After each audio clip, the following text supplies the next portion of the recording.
The Night Watcher, A Tale of Unease. Chapter 1, The Quiet Job. Marie had always found comfort in her job as a nurse. She enjoyed caring for the elderly, ensuring their final years were filled with dignity and kindness. When she accepted the position at the rural care home, she thought it would be a peaceful escape from the chaos of the city. The countryside was quiet, the air was fresh, and the patients were few. One of her main responsibilities was taking care of Mrs. Kalner, a frail woman in her 90s who spent most of her days bedridden. Mrs. Kalner's health had deteriorated over the years, leaving her unable to move much during the day.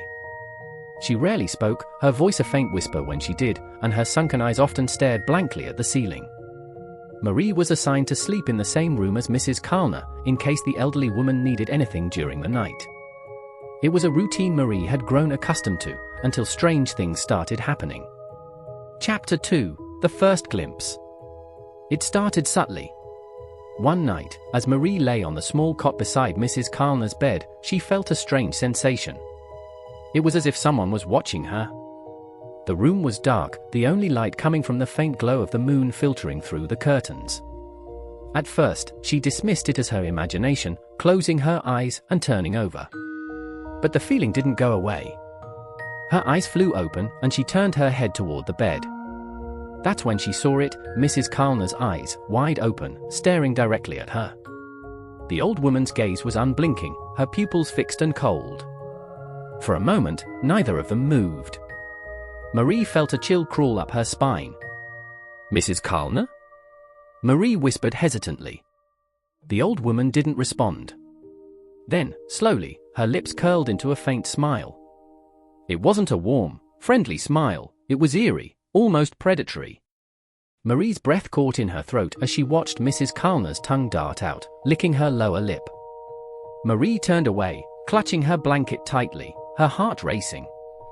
She told herself it was just a coincidence, that perhaps Mrs. Kalner wasn't even awake. But the feeling of unease lingered long after the old woman had closed her eyes again. Chapter 3, Night After Night. The following nights were worse. Each time Marie felt the weight of Mrs. Kalner's gaze, she would open her eyes to find the old woman staring at her, wide-eyed and unblinking. Sometimes she would smile that same unsettling smile, her lips parting just enough to reveal her yellowed teeth.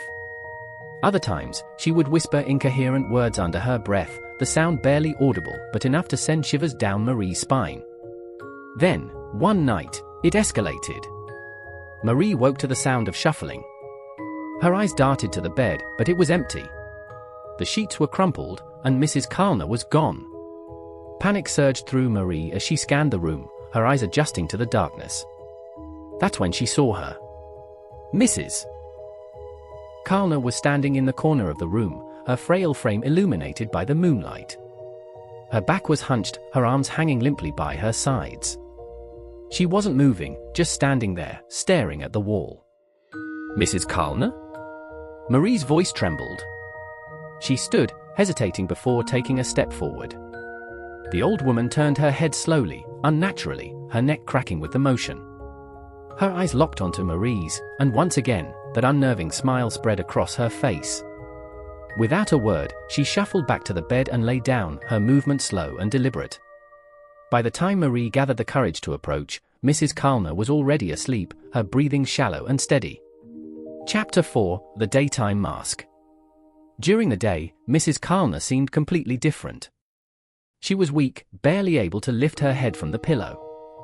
Her voice, when she spoke, was faint and raspy, and her movements were limited to small gestures. The other nurses reassured Marie that it was normal for someone of her age and condition to be so frail. But Marie knew better. She had seen the way Mrs. Kalner moved at night, how she walked and stood without the slightest sign of weakness.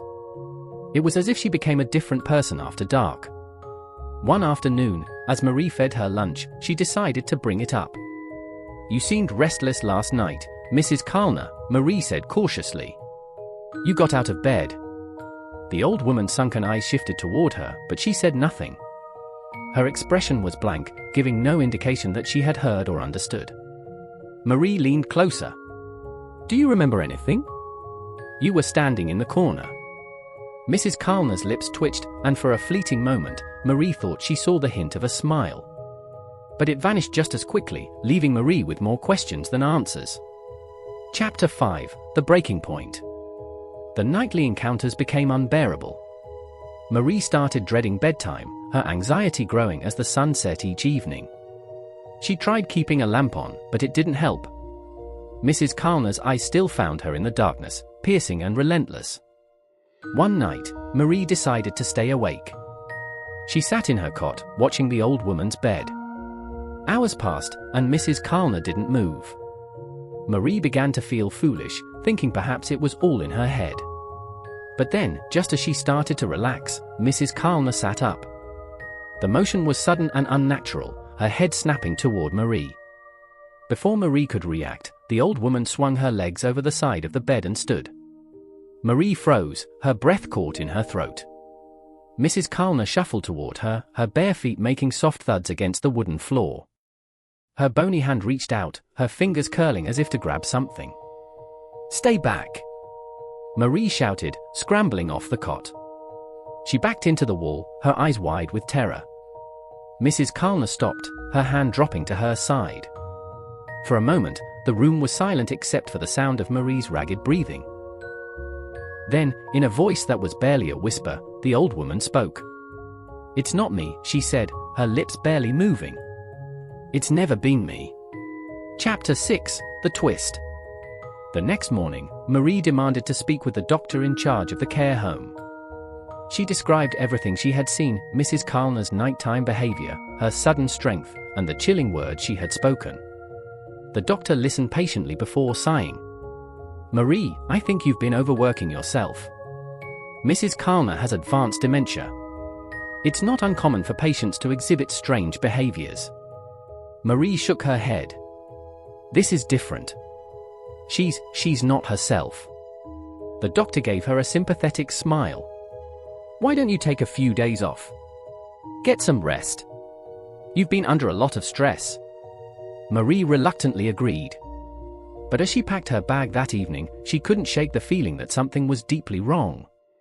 As she left the care home, she glanced back at the window of Mrs. Kalner's room.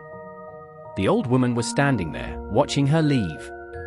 And for the first time, Marie realized that the shadowy figure behind Mrs. Kalner, the one with the same unblinking eyes and eerie smile, wasn't her reflection.